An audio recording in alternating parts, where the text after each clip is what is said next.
Everyone wants to change the world, but no one wants to change himself. This was written by Leo Tolstoy in reference to people's proclivity to point out at the world and project blame rather than to point in at themselves and ask, why? What can I do? Right? How can I be better? Which, when you think about it, is basically a shark forfeiting its bite, right? Or a bird giving up its wings. Our personal agency is without a doubt our superpower. Yet, from my vantage point, sometimes feels like we're walking away from that superpower a tiny step at a time. Little by little, day by day, we're allowing greatness to fade while bringing about the death of the hero. And well, that's a pretty big claim. What could I possibly mean by this? It's funny, when people ask me what I'm most proud of, my mind pretty quickly goes to my work, the brand that I've dedicated the last almost decade to building. But I don't think that's right. I think it's a product of my answer, but it's not my answer. What I'm most proud of is chipping away at the monster that is the victim mentality. My default when things went wrong for so long was to feel bad for myself. It was easier to be the victim and sulk than it was to keep taking the hits. It's like a cheat code. When you can just bask in your sorrow and hate the world, you don't have to do anything. It's like a giant ibuprofen for the discomfort that is life. But it relieves the symptom, not the cause. And to understand, to overcome this worldview is like being gifted with a new pair of eyes. And what I learned was that self-pity, it gets you nothing. It leaves you resentful, disappointed, envious, wandering down a path that is not your own. What I learned was that my story needed a hero. That's why as I grew, I spoke about the power and the beauty of doing the difficult thing. And as time has progressed, I look back, there are two things worth mentioning. One is that we find life's meaning in the difficult thing.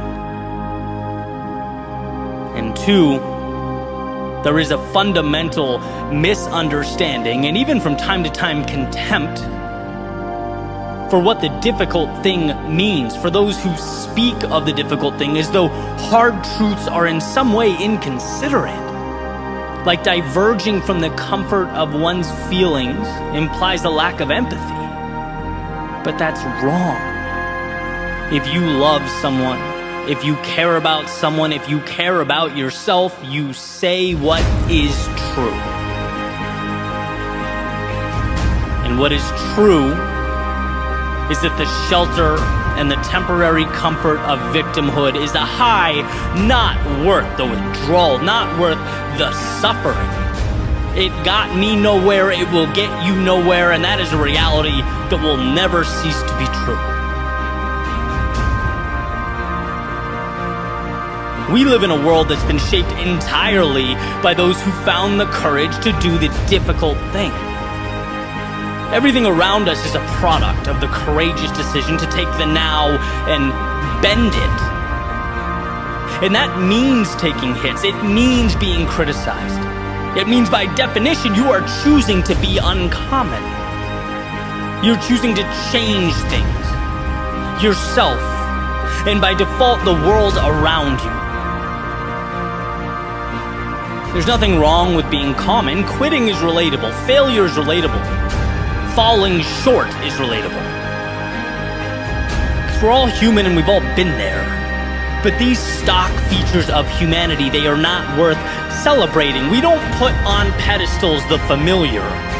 No, we put on pedestals the times that we've reshaped the familiar. And a world of participation trophies is a world that has disincentivized that which makes life worth living.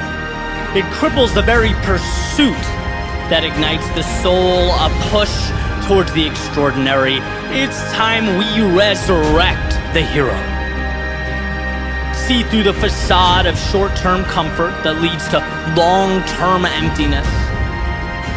In a world where attention is currency, it's time we acknowledge the payment we receive when we play victim buys only despair. Sure, we're flawed. That will always be true, but we are capable of manufacturing greatness. We're capable of capturing hearts and captivating minds. If you could only see within yourself that story unwritten. If you could feel the greatness that awaits, the roads to be traveled and mountains to be climbed, there would be no debate. There'd be no hesitation about that march to the belly of the beast. If only to show that our demons exist solely where we allow them to. Resurrect the hero.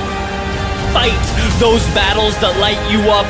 Blaze your trail through the valley of darkness. Take that path unknown to the common man, unseen to those who live within the confines of what is.